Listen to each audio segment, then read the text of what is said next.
Beijing, China on Sunday announced its first new death from COVID-19 in nearly half a year as strict new measures are imposed in Beijing and across the country to ward against new outbreaks.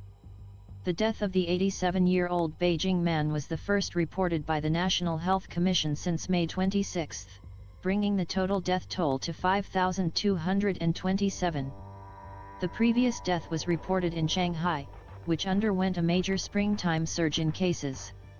China on Sunday announced 24,215 new cases detected over the previous 24 hours, the vast majority of them asymptomatic. While China has an overall vaccination rate of more than 92% having received at least one dose, that number is considerably lower among the elderly, particularly those over age 80, where it falls to just 65%. The Commission did not give details on the vaccination status of the latest deceased.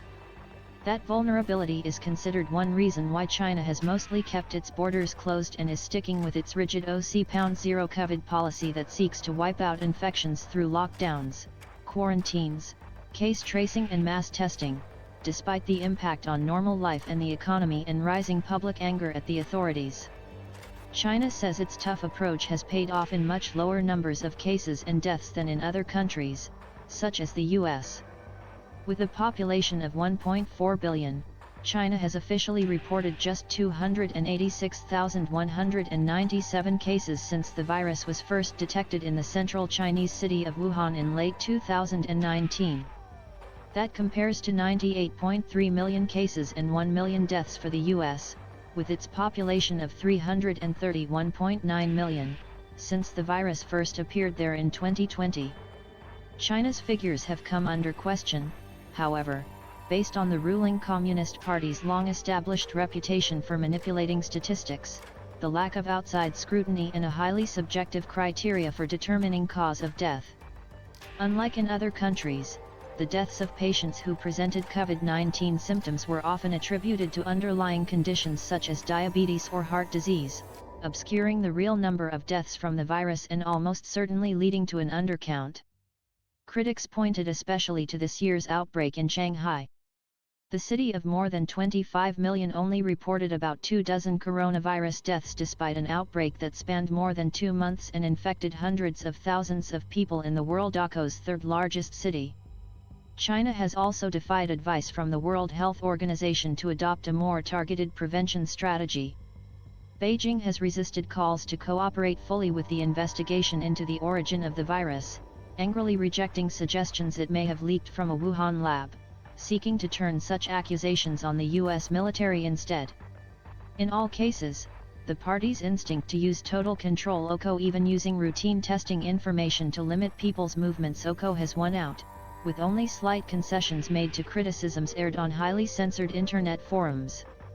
In response to the latest outrage, the central city of Zhengzhou said Sunday it will no longer require a negative COVID-19 test from infants under age 3 and other special groups seeking health care. The announcement by the Zhengzhou city government came after a second child's death was blamed on overzealous antivirus enforcement. The 4-month-old girl died after suffering vomiting and diarrhea while in quarantine at a hotel in Zhengzhou. Reports said it took her father 11 hours to get help after healthcare workers refused to provide assistance, and she finally was sent to a hospital 100 kilometers, 60 miles, away.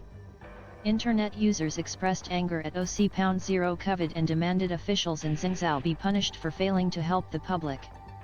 That follows an earlier outcry over a 3-year-old boy's death from carbon monoxide poisoning in the northwest. His father blamed health workers in the city of Lanzhou, who he said tried to stop him from taking his son to a hospital.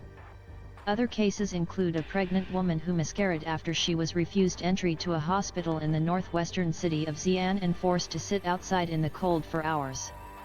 Clashes between authorities and residents fed up with restrictions have been reported in numerous cities despite tight controls on information. A new round of mass testing has been ordered in Huizhou district in the southern manufacturing hub of Guangzhou that has seen such frictions involving migrant workers shut out of their homes, the local government said on its official microblog Sunday. Each such case brings promises from the party OCO, most recently last week OCO, that people in quarantine or who can't show negative test results would not be blocked from getting emergency help. Yet, the party has often found itself unable to rein in stringent and often unauthorized measures imposed by local officials who fear losing their jobs or facing prosecution if outbreaks occur in areas under their jurisdiction. Nearly 3 years into the pandemic, while the rest of the world has largely opened up and the impact on the Chinese economy rises, Beijing has mostly kept its borders closed and discouraged travel even within the country. In the capital Beijing, residents were told not to travel between city districts, and large numbers of restaurants, shops, malls, office buildings, and apartment blocks have been closed or isolated. Local and international schools in urban districts of the city of 21 million have been moved online.